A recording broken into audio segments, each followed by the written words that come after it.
What's up YouTube, it's Matthew here. Welcome back to my channel. In today's video, we're going to talk about what the big wholesalers don't want you to know. In today's video, I'm going to break down different things that big wholesalers do to make their business succeed and different things that they're not 100% transparent about. Now, this is not a video to bash a specific guru or a specific wholesaler on the internet or anything like that. I'm just here to talk about what are some high-level things they do. Number one, to help us in our wholesaling business, and maybe some things they're probably not 100% transparent or clear about. And let me preface this to say that, there are a lot of good, large wholesalers out there on YouTube, on Instagram, making some awesome content for you all and just providing immense value to the community. All right, so the first thing I want to talk about, what most big wholesalers don't want you to know, or some things you may not know about big wholesalers, is that they spend a ton of money. As you all hear from different videos and just different advertisements about wholesaling real estate, that it's little to no cost. And these are from people who are spending millions of dollars marketing their services to homeowners. And so it's just a little bit different from what they're saying and what they're actually doing, right? And so a lot of big wholesalers spend a lot of money. And yes, 100% agree that in the beginning, you do not need a ton of money, right? You can come into the real estate game. You can even close the deal with no money down. But when you start to scale, you have to spend more of that money. And what a lot of big wholesalers don't clearly define is that sometimes their wholesaling operation have extremely low margins, meaning, yeah, they may make $1 million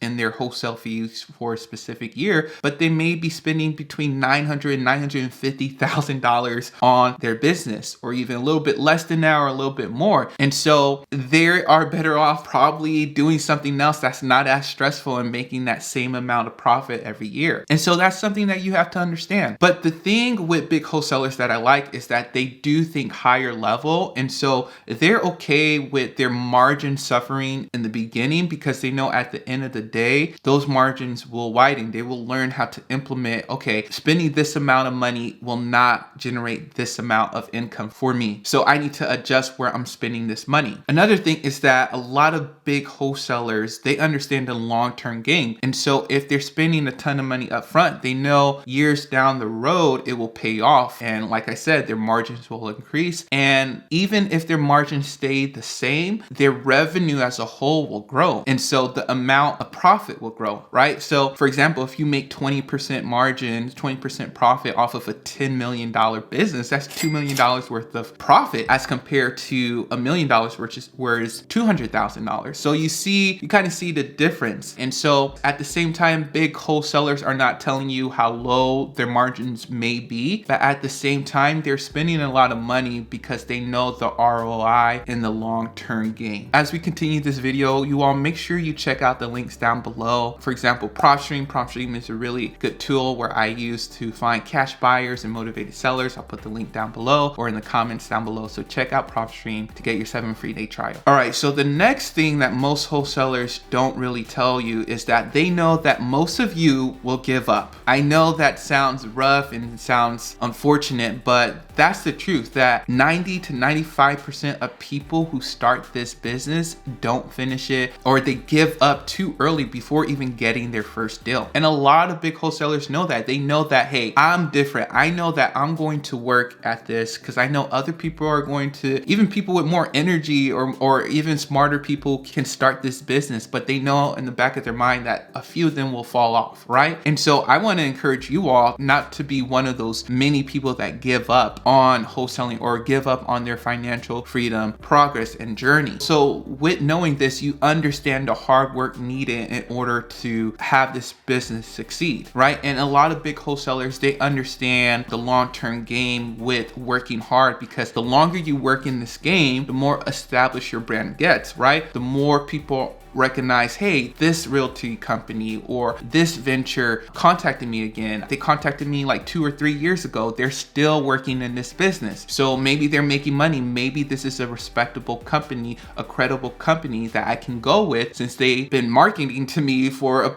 like 2 or 3 years, then they probably have money to spend on marketing and things like that. So it just helps to establish brand when you stay in the business longer. And so at the same time, even though they know a lot of people will give up, they know that competition is still fierce, right? They know they will have competitors come their way. And so they're always learning the new type of marketing, the new type of strategy to talk to homeowners. And they're always up to date with all the laws and regulation around wholesaling real estate, because they know that a new competitor could come in, follow all the rules, come in with a brand new strategy and just take over their town or their business. And so they're always on the cutting edge, trying to learn how to pivot, how to adjust, how to scale their wholesaling operation. All right, so the next thing I want to talk about, what most wholesalers don't want you to know, is that a lot of big wholesalers actually lose out on a lot of deals. That's something that you have to understand. Most of the leads they talk to don't end up getting them a deal, right? And that's something that you have to understand, that this is a numbers game, right?